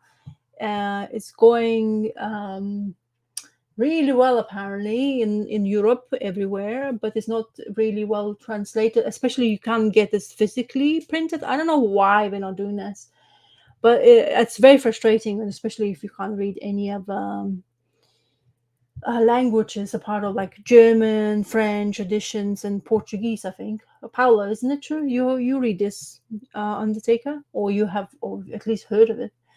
One of my favorite stuff to discover definitely is can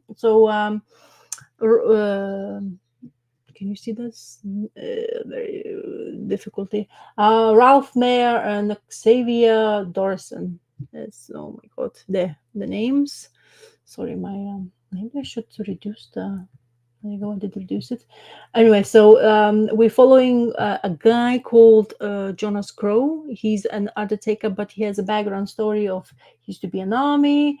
He got lots of recognitions, but things happened, and then he lost everything, and he became a undertaker to basically live his life. The full story background of his.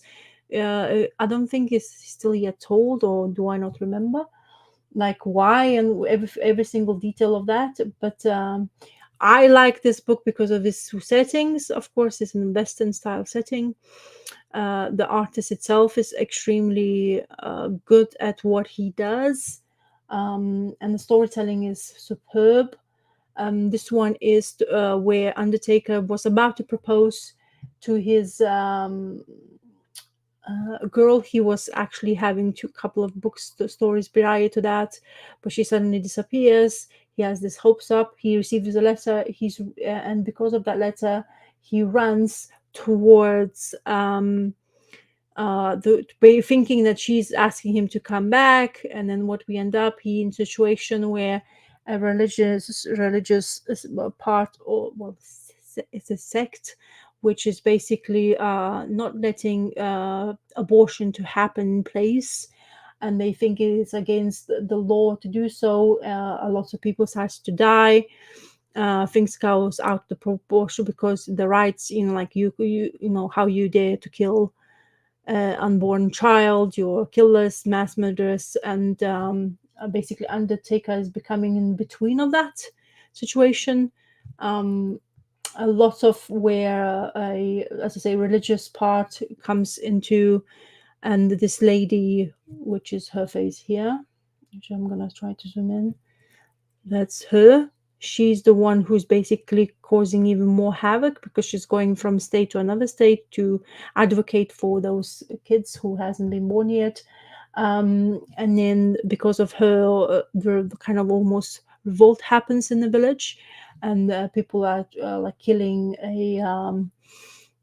the sheriff and things happening too out of hand. Of course, it's not finished story. I really do hope so. It's going to be I'm going to get it whatever it's going to come out in English so I can finish the storyline. But it's extremely entertaining. It's really visually stunning art. Every single story I've read so far, there's 7 volumes or 7 books, and all of them were as good as the previous one. And I just I could eat it up. I really would like it to have, and of course in physical. And beautiful hardcovers they produce in Europe, but we don't really get in English translated editions, unfortunately to us. And yeah, it's very interesting. Political slash those subjects which not everybody would like to be having to talk about, especially makes people uncomfortable, especially when it comes to religion or other uncomfortable matter. But it's just really interestingly placed, and it's really well written. Like, it's just once you flip through those pages or screen and you just wanted to get more as emotionally driven, really, as I say, panel use really cleverly to tell a storyline. Nothing really doesn't play with the panels like to extent of using a different format. It's kind of true to itself what they can do. And of course, I'm following him on socials, and he always shows his way of work, and I'm just fascinated by the work the man is producing. So yeah, really good story. Absolutely, I highly recommend it if you can do it in digital format, because it's the only thing available, especially in English. Mm-hmm. So yeah, really good. And for those of you who maybe didn't hear us at the beginning, you were talking that it sounds like they're going out of business, right? Sorry, I stepped away for a sec. I'm not sure if you mentioned it or not. No, I did not mention that. It's the this company which produces is actually doing the translated editions, and it's the website which is called Europe Comics, which you can find European works which is translated in English for you to enjoy to read. So yeah, it's very sad. There you go. This one here. Yeah, it says, well, dear friends, we are ending our consumer-facing activities as of January 2023. Yeah. So. Yeah, it's unfortunate, but if that's from January 2023, obviously they're still. They still have. Yeah, they're still available to get hold of it, I presume so. But still, it's kind of sad to even hear. Totally.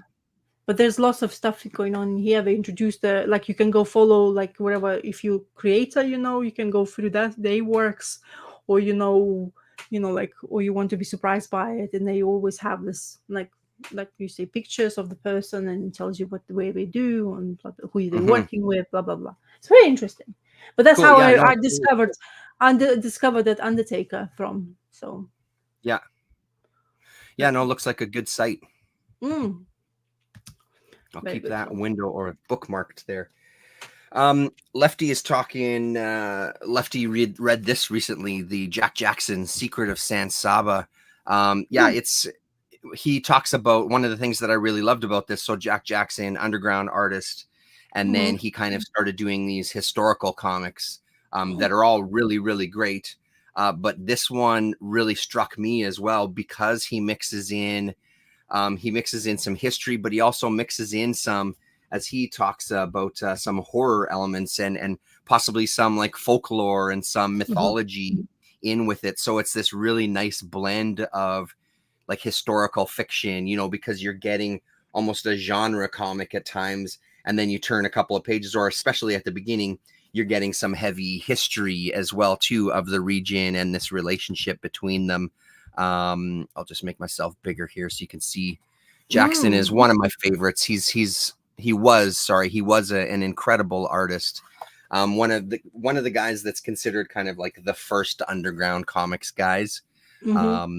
But he's always been a favorite. God Knows was one of his characters early on, but I've got a lot of his work, and it's always super, super fun, like super interesting too, because his stuff that is purely historical, he really dives into the history. He doesn't He doesn't just give you like a cursory kind of look and use it as a backdrop to a story. Like he really digs into it, which is pretty impressive. But this one was what? Kitchen Sink. I think this one appeared originally in Slow Death, maybe one of the eras of the Slow Death anthology. I don't know if it was like volume 3, but I think that's where this came out of before they did the collection. And then if Wilson is still here, Wilson, my brother. Well, first of all, Wilson, I got because I know Wilson is a big Godzilla fan as well too. So I got the Godzilla -1 soundtrack on a nice double LP, which is beautiful, especially when you get spreads like that. Forget about it. But my brother is in town. He lives in China. He went to Japan. And he went to the Toho cinemas. So not Toho Studio, because apparently you can't do a tour of the studio. So we went to Toho cinemas. And at the top of Toho Cinema, they have a Godzilla that's got its head poking out from the building with his claw kind of, or his paw or whatever on top. And every 10 minutes or whatever, he blows smoke and makes his Godzilla war. So he went to the store in there and he grabbed me a couple of Godzilla figures because we all need toys. Isn't that right, Rasa? Of course. So he got me, I think his name is Hedorah, the smog monster, I think. Wilson will correct me if he's still around. And then he got me a Godzilla, but they have this, all of them, both of them have this white paint job. So it's really neat because on the bottom of the feet, it almost ends up looking kind of like crystal that they're encased in this crust or whatever. But amazing. I guess they're new ones, new figures, but they have the labels on them are made to look like real retro, like 60s or 70s. I don't know what I did with the labels, but so they're around somewhere. I just don't know where I put them. So it was amazing to get a couple of things straight from Toho itself. He said it was really cool to kind of visit around there. He was only in Japan for like 3 days, I think, 2 or 3 days. It was kind of a quick stop before he kind of carried on. So yeah. Would be great to visit there, man. Yeah, when it comes to action figures and all that stuff, you probably will go like, "Oh my goodness!" Well, he showed some video just walking through that store, and it was row after row after row of toys, and they all looked gorgeous. And it's like, yeah, man, no fucking way. Like, forget about the machines where you can buy women's panties in it. You just the toys are going to be the other thing that's going to make me go broke if I ever went to Japan. Used panties and toys, Rasa. That's all that we'd. That would be a hell of a haul video. And I was thinking, I'm gonna think about sushi and seafood. Yeah, right. And these are all about panties and superheroes. I mean, sushi, I guess. Yeah, sure.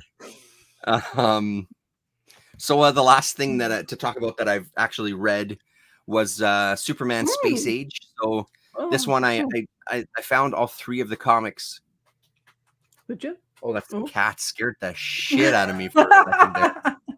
Oh, you do remember you have a cat. Get in the room. I'm just gonna, I'll let her in. She can suffer. So I found all 3 in the bins at Galaxy, and I put number 2 and 3 in my pull box. So I've been picking them up every week. I actually just picked up issue number 3. This one was cool. Him and Superman or Clark Kent and Lois start to get together in this one. We got Brainiac making an appearance. We got Batman making an appearance. We're starting to see like the formation of the Justice League comes up in this issue. So we see a bunch of people.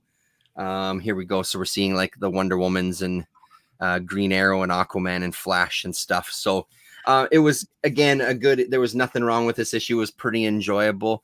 But again, I still have the same criticism I had the last one. It feels too much like trying to be New Frontier. And I'd much rather read New Frontier than this, right? As beautiful as Allred's art is, if I want New Frontier, I'll read New Frontier. Exactly. So in this one, it kind of digs into a little bit about Superman again, because he agrees to an interview with Lois Lane. And because everybody now wants to know, like, what the hell are you here for? What are you going to do? What do you mean you can't be killed? How are you going to kill all of us? Like, people have some suspicions of him, right? So it kind of goes into his life of, just wanting to help people out and how he tries to do good in the world. So that's what's going to happen. And it had some moments that were, again, for a Superman book, like when it hits those notes, that's when it can be pretty touching. Like he goes for a second interview with Lois Lane because he feels the first one didn't go very well.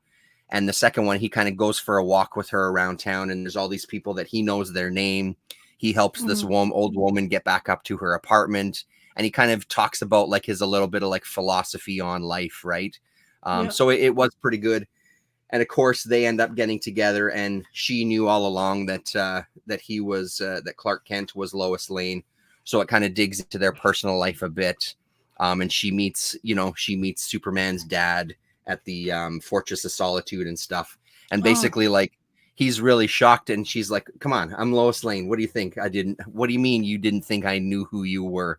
I'm like the best reporter around, So it had its moments for sure. And Allred's art is really, really cool. So there's the moment that he pops the question to her, basically, and God. So really nice stuff.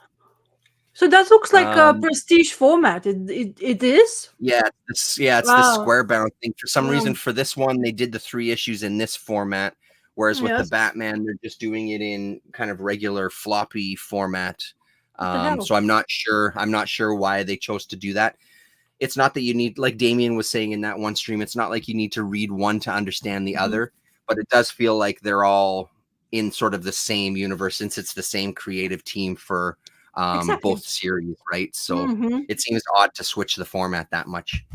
Yeah, it's like they have an idea, we go for one, and then they change their opinion suddenly, and they do other things.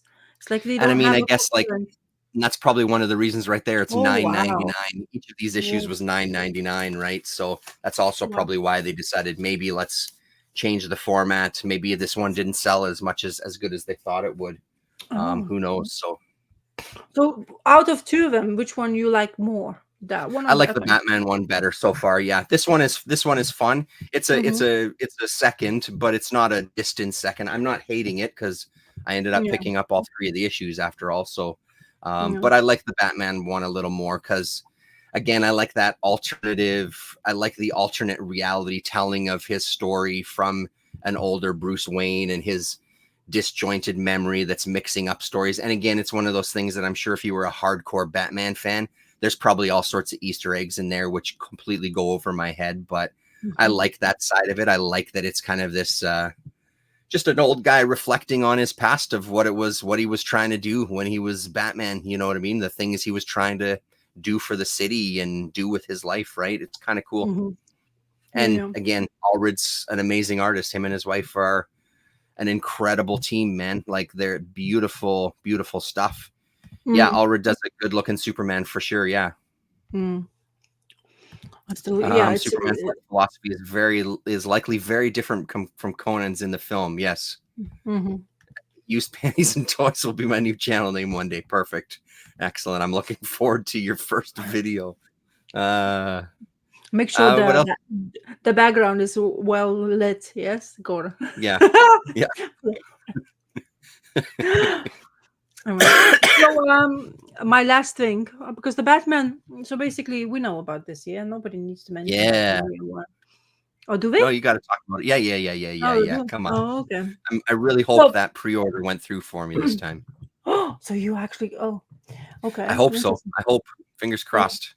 Okay, so I didn't have this issue because of the fact when I was ordering those facsimiles, they didn't have this one, so I had to go scrummage through web and look for some copy, and I received it. And I'm glad I did it as #1 issue because, as I say, it's really makes a difference when you see it on a classic comic book format, not reprint.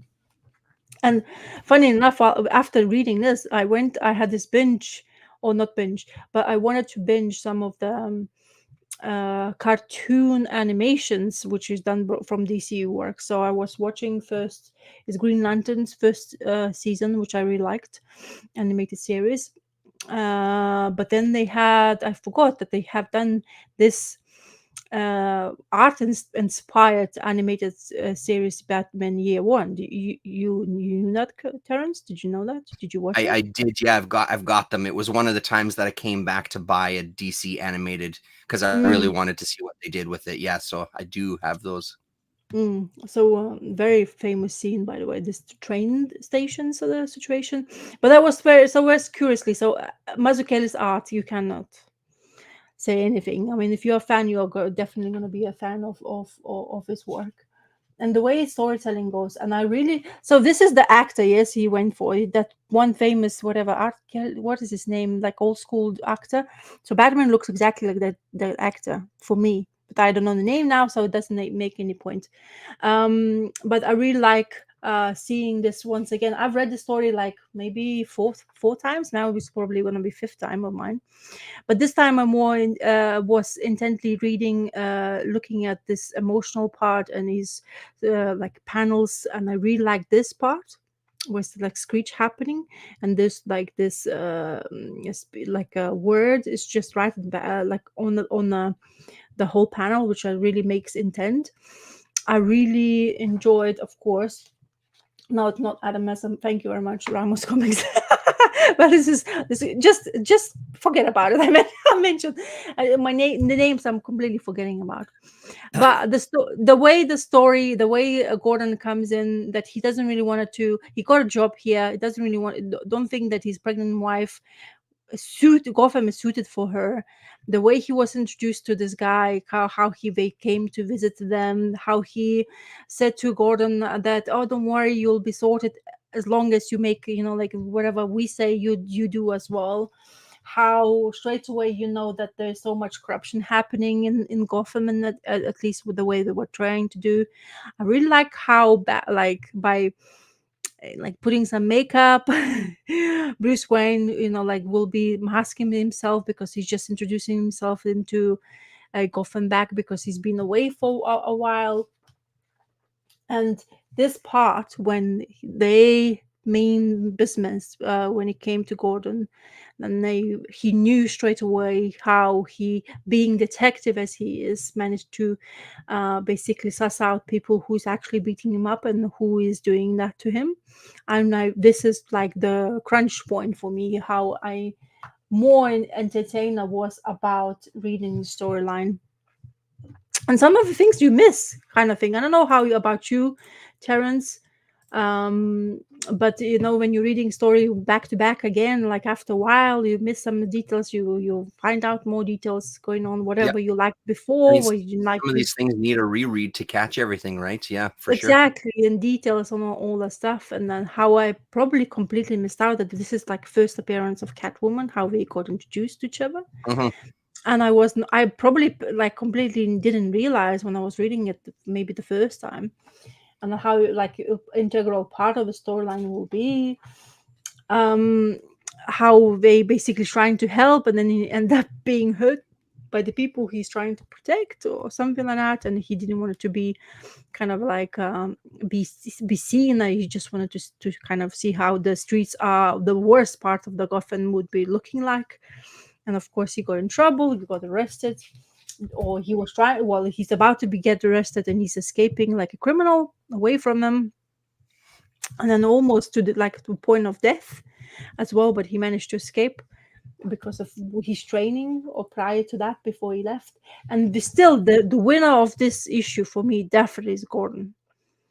After this beating up, the way his life is going to be, and this emotion which I was telling you about, which was so important to kind of for me to basically look at, because the intent of Yeah, this face was so like, because he's basically going after him, the guy yep. who's beating him up, the Fleck, is it what is his name? Anyway, it doesn't matter. So he's going in, he's gonna see, he knows exactly their movements, he knows how they behave, he's just looking for the moment, and this is the face, I'm gonna get you now. And he does, which it's really satisfying. Like as a story itself is really rewarding for you as they're going through the whole issue. And I think that's the beauty of it, and that's why maybe it is so successful.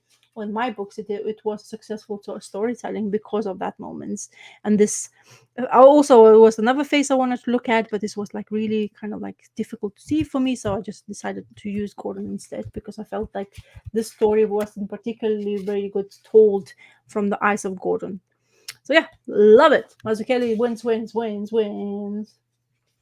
And that scene was instrumental. It's been used and abused in movies, in everywhere. You know, this shattering screen of the Batmans when they do tell stories about Batman. The bat coming through the window, been used everywhere. Sorry, distracted there with an email. I think I might have not been muted. I just had a potentially terrifying email come through, and it's fine. Thank God. Sorry about that. If I was unmuted and gasped or something. Sorry. It's a great series. I've got the single issues. When I got rid of all the Batman or a lot of the Batman stuff that I had, like Detective Comics and the Batman title, those were 3 issues that I made sure to hold on to. Like, there was a couple of things I kept that I didn't want to sell, and that was one of them. And seeing your video, because I agree with you, that panel of Jim Gordon is so fucking good. Like, it's really, really good. And again, like we were talking about at the beginning of the show, like, to be able to get, like, you know, everything you need to know about him in that moment, and it's just because his head is tilted that little bit, and you see that dark shadow there. Like, it's like perfection. And one of the beautiful things about comics and stuff, like, you can get this real, you can tell so much about what's going on with like one single image, right? It's really, really cool to be able to capture that. So and also your video drawing it was fantastic as well too. Like, your version of it was pretty incredible. I'm always very harsh critic of my own. Yeah, well, that's what you do. Yeah, I'm the same way. Yeah. But this is my take on that one. Yeah, killer. So anyway, it's good. It's there on the record, which is great. I mean, I attempted it, so it's always cool to have. But as I say, I didn't realize. I definitely have not realized when I was reading it. I first time I read the story, it was because I never collect them in singles at first. So I had a reprint edition, red cover. I think anybody was picking up one usually picks up that one, like trade paperback. So I read that one. Right. Yeah. And then I never, like, when you read that like this fast in trade out, that's why I make the point of, like, when you read it in single format, you kind of like see more detail because if you pull it like this, like the recent comic books we do, read the issue at a time so we can inspect the issue throughout kind of things. Sometimes we forget what we're reading. However, when you read it in trade, and for myself especially, might breeze through way too fast, and I don't really pay attention to the moments which are kind of vital parts of storytelling in comic books, especially that, like we're talking about that panel in particularly, because the sheer intent in one little square to portray knowing what he's going to do next, and you're like, oh, something is really, he's going for it, he's going to get this payback time. Because that's how we were building the story from the beginning, how he was dissecting the guy, Green Beret, when he was beating the kid up in the alley on the first meeting they were doing. He was looking his movements, where he's pushing or pulling the punch from there. He's already calculating. And that when they beat him up, he already knew that there's something he's going to have to do in order to basically survive, or just get a kind of not revenge, but just payback for what you were trying to do there for him. So yeah, really good. Cool. Love it. So there's this League of Comic Geeks or whatever it is, and it's a website, and you can, if you enter your store that you're in, you can affect your pull list and all these kind of things that are new to me, probably old hat to some of the people watching here, but I don't really know that kind of stuff very well. So I had a look on it because I wanted to make sure that I added a couple of titles to my pull list. I wanted to make sure that I added Hate to my pull list, and I wanted to make sure I added something else to my pull list. I don't remember what it was. So I decided to kind of browse through it, and there was a listing for the Mazzucchelli artist edition of that. So I added it to my pull list, and because what happens is then it alerts your shop that it's something that you want. So then they make sure they order enough copies, right? So I'm hoping that now that I've found it on League of Comic Geeks, that seems fairly official as to all the information you need is there. You can actually pre-order it. So I'm hoping that works. And I actually get the book when it comes out, which is soonish. I think, was it August or something like that, or July, or I don't know when, but it's coming up pretty soon. August. Yeah. So August will be a bit of a month. That and Guy Caldwell books, and I can't wait to get my hands on that artist edition. It's going to be, yeah, I don't want to get too excited about it in case it shits the bed, but I'm hoping that I get it because I do want to see it. It'll be the third artist edition that I own. There's so many of them that I've wanted, but it's just the space and the normal money concerns, right? So I'm looking forward to this one for sure. Yeah, but that one is not. It's not going to be. It's rare things to do. I mean, we're already making it really difficult for you to pre-order. So that's another thing. Or at least the channels you want to go through, you can't do it either, because I was looking on UK websites, and the ones usually who has quite a bit of a discount, usually as the mainstream website shops, whatever. They don't even do artist editions, because I presume that's not really sufficient enough for them to sell them or have them in stock. Yeah. There's one of the shops in town that doesn't exist anymore. It went out of business, unfortunately, over COVID. He had ordered in artist editions, and he ended up having to sell them at a really reduced rate because he'd had them for so long. That's where I got the two that I have actually from him. Because it was like, I thought people would buy this stuff, but they just didn't, right? It wasn't something that people can just afford and flock to, because they also have their other things that they're picking up on a weekly and monthly basis, right? So it's a pretty big expenditure. Yeah, otherwise you have to sell your part of your soul, and you can get it. Yeah. Yeah. Sell all this just for one artist edition, so. It's really, but I mean, difficult. I hope that means, like, the way I think about all these things now too, part of it is the resell, right? Like, I'm hoping that these things retain their kind of interest and excitement. So I'm not in a place where I'm selling it for like 50 cents. No, not Comic Cave. Comic Factory. There's the one I'm talking about. So I'm hoping that they retain some of that. So when I do come to a point where I'm selling stuff off or whatever, I can at least, have a couple of dollars more come back to me, or at least break even, in that future time, which let's not think about too much, but yeah. But the thing is, you never know with Batman, especially Mazzucchelli's art, So it's true. Maybe you will be. Yeah, you never know with any of this stuff, right? Like, it could all become absolutely worthless tomorrow, because all of a sudden everybody decides they just don't give a shit out of any of it. About any of it, right? Like, all of this stuff could become worthless, pennies. So yeah. Yes, that is what you meant. Yeah, cool. Yeah, Jared was the best. He was a great, like, all the comic shop owners in town are really fantastic, but he was such a nice guy. My office was right around the corner from his shop, so I'd go and visit him on my lunch, and we kind of chat occasionally, and just I'd hang out for a little bit. So nice guy. What else you have? You have anything else on nothing? That's it. I got nothing. Yeah, I'm okay. Other than I'm halfway through your Monsters, and I'm really digging it.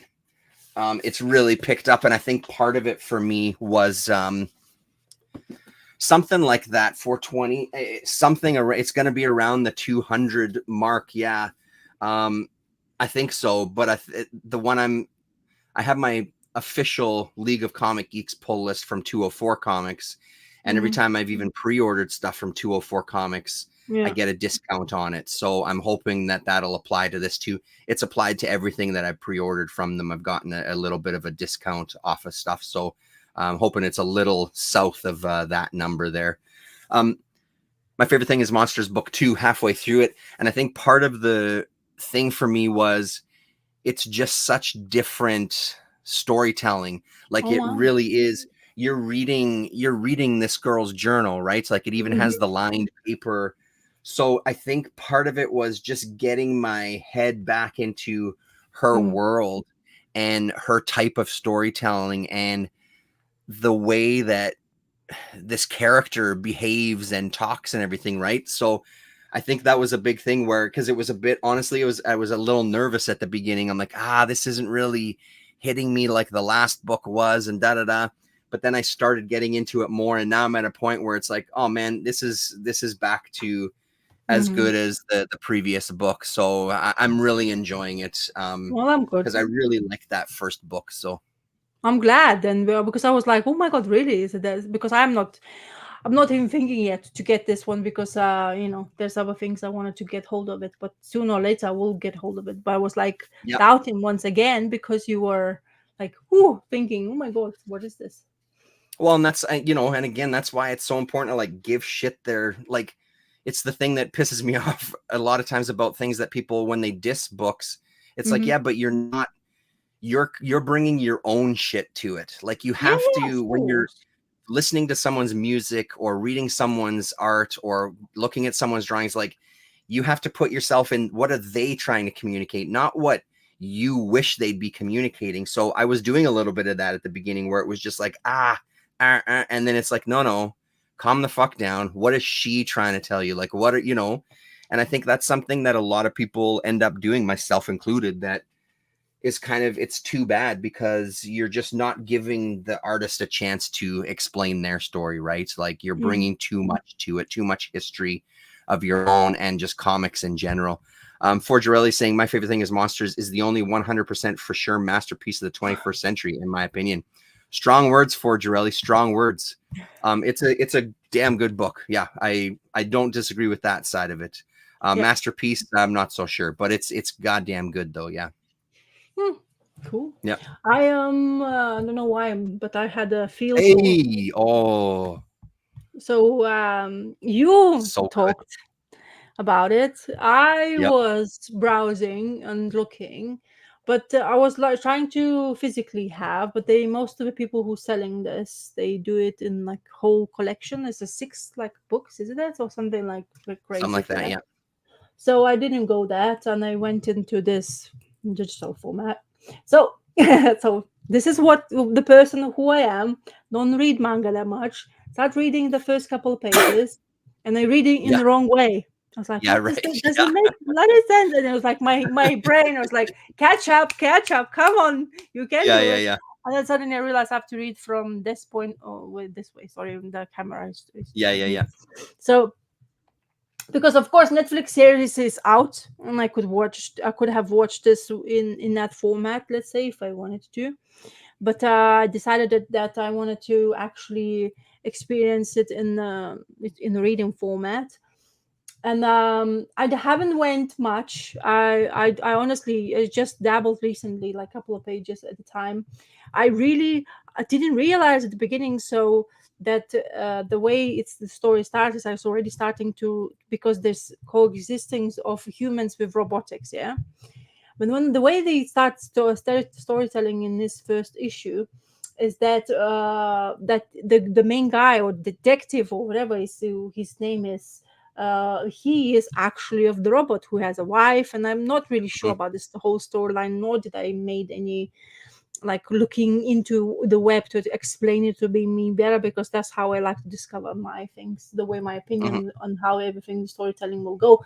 But damn, I'm actually really intrigued, to be honest, and it's reading really well. Maybe it's really well translated, and maybe that's what it is. But I really enjoy thoroughly the art. And I've seen, to tell you the truth, I think I've seen the trailer of this, and it's really, really like hand in hand the animation and this manga. So it's like facial expressions, all the stuff. But I'm not sure what to expect. So far, we have this mystery of the deaths, especially of the robotic death, the guy Mont Blanc, I think is called. I'm always also very quite surprised it is based in Europe, in Switzerland. Which I thought maybe because it's I'm naive and all manga has to be in Japan based, or but just my naivety is there. I really liked so far everything, and also had a kind of a giggle because they were talking on with his the robot detective is talking to his therapist. Yeah. And he says that you have to have holidays because we all get tired. I was like, okay, what is this? So it's entertaining so far. I'm not sure, as I say, I don't know the full. Have you read it, the whole story of Pluto? I have. So I mean, the other part of it for that one is because I don't. I love. It's based off of a famous Astro Boy um Yes. stuff. Yes. So So it's it kind of says so, that. and for me that's a missing piece of, because I haven't read that stuff or watched that stuff, right? I don't Not know the me. specific storylines. So Yeah. I think that's the thing that excites me about it. Like, I agree with you. I love Urasawa. I think he's a fantastic writer. Mhm. I really dug the book. I really enjoyed it. Yeah. But I am curious to kind of read what he's kind of paying homage to or continuing, because Yeah. there Yeah. seems like there's a whole other layer of stuff in there to be uncovered Yeah. if you knew that stuff really well. But I think it still stands on its own, because like you Okay. said, he's got a way with dialogue that Hmm. gets translated. Also, the translators do a really good job of that as well Yeah. too. But Yeah. I like his art as well. It's a good book, man. It's kind of interesting to see because the storyline way now okay, we didn't just talking about AI and how much is grievances we it given to us because it's something new we're not experiencing Yeah. with and just learning. But now you're having robotics which actually looks like you, and then Yeah. you can't tell the difference Yeah. really, because Yeah. the person who he was like the person who was trying to attack him, Hmm. like in that alley, in the car park or an alley, the drug guy who is basically going after him and he's bashing him, and you like it falls off, and he still doesn't click for him but who he's fighting with, and then suddenly you Yeah. have this um the arm become a gun, and that looking really weird gun. To be honest, I kind of freaked the shit, like it's freaky to me, like it doesn't really look like a gun but it looks like a hand. So in that sense, and then he's like, I'm not allowed to do it because I mean, like, I have this code instilled in him that you're not supposed to kill humans, yes, because he's a robot. And Hmm. then you have this conversation when he goes to that, not, I think it's not a therapist, but the guy who's basically maintaining his robotics like a doctor. And they're having Right. this like in-depth conversation about holidays that he needs to have rest. And he's like, what is this going on in here? So I'm intrigued, but I'm not even Mhm. close. I mean, like, I am maybe 60-50 pages in. I'm really intrigued with that kind of like, because of that main guy robot's death, he is going to investigate it, and he's becoming quite passionate about it also. But he goes and tells the wife of a robot once Hmm. again, who is in she looks like old school, like I'm showing the panel. She looks all from the 30s, kind of those like Hoover looking kind of Oh yeah, eyes right. and Yeah, all yeah, that. yeah, yeah, yeah. And they having this like, he's like almost like tearing up and like, well, I have a bad thing to tell you, with your their husband and all stuff. And they're having this like in-depth emotion between two of them, and it's really fascinating to see how they basically deal in that in storytelling, which is really good, which is what I know and I love from Japanese anime, which I am more in love with, to be honest. It's funny that I'm not watching it already done work and I'm going for reading, because Hmm. that's where I am more about. Anime is my cup of tea. I could watch anything, honestly, because I Hmm. just really like voice actors emotions portrayal, Yeah, and they really yeah. do that really well in animation as well. So it's one of my favorite things. But in here, I'm surprised how that in kind of portrays really well, and I'm understanding it as well. But it's just Japanese, hearing Japanese, it's what's really missing when you're reading, because it's Right. in English and in your Yeah, head. right, right. Unfortunately, I don't speak Japanese, so Hmm. I can't do that. But yeah, Yeah, so far I'm intrigued. So I yeah, will have cool. a look and if I can hold off book two. So I'll go for Yeah, that. And of course, I have to finish this one first and see how I yeah, feel about right. it. Yeah, yeah. But No, yeah. that's cool. I'm glad you're digging it. Yeah, well, I was, Um, like, I'm not really always into, not saying that I don't yeah, dislike it, but there's so many no, I other know. things to read. It's really difficult to choose what you want to Well, and I do. think the bonus with that one is that it is a limit. It's not, you now don't have 100 other volumes to go through. You've Oh, just got a small amount. You know what I mean? So yeah. I think that makes it easier to kind of give it a shot when it's a short run, as opposed to fucking 20 years of whatever book, like, yeah. Mm. My son is reading all the Berserk stuff, and it's just thick book after thick book after thick. He's loving it, but it's so many of those books where it's like, it's going to take you forever to kind of catch up. So I don't even know how many they planning to do, how many they're gonna, because they're a bigger format, so surely they fit in so much more material they in do, one yeah. book. Yeah. So, but They how fit in many a few of original? those tankobons or whatever, Do yeah. you, how many original? Because I know your son was collecting in the old He's got, I format. think the newest thick volume that he has is maybe book 11 is what he's up to now. And I think, is there like 15 or 16, or I don't know how many there currently are, but he's up to 11. So he's almost kind of caught up with what's been put out already, but I might be way off on that number, but I'm pretty sure it's number 11 that he's currently on. So No, I think I've seen somebody showing that it's book 16 something, or yeah, Berserk already out in the about. right. Yeah. Yeah. Oof, that's quite a collection you have to have on the bookshelf, eh? Whoosh. Well, and also, yeah, he doesn't have, like, because he's kind of in this newer generation or whatever, he doesn't have a lot of stuff, period. So he's got room on his bookshelf for it. He doesn't have much like physical items. He's got digital music and all this kind of thing. So he has lots of space for all sorts of stuff. So he's the one that I'll be taking over his shelves before he fills up his shelves. You know what I mean? Oh, wow. So yeah. I just need space for my thing. Yeah, well, he just needs space for his phone because that's where everything is. So he can put his phone somewhere, and that's where he has everything that he needs, right? So yeah. All right. Okay. I got to get rolling here to go pick up Lil, so we'll wrap it up. And I'm glad this worked out. It was a total last minute shot in the dark, but there you go. You see, I'm always ready. It seems to me. Yeah. I threw up the bat symbol and Rasa came running. Yes. Yeah. That's how it goes. All right. about the comics. Any chance to talk comics is a good chance. You got to jump at it. It always gives you the very nice space. It's true. So thanks to Bottom Tier Collector for coming out for the first time, I think. Lefty, good to see you. 420, good to see you. Gore Vidal, as always, good to see you. Thanks very much for hanging out with us. I'm glad that you all made it. Wilson, great to see you pop by as well too. I appreciate it. Nice to see you. That's it. Hopefully we're back next weekend, but we'll see how it goes. Summer, that's the way it is. Yeah, that's on, everybody. Bye. Later.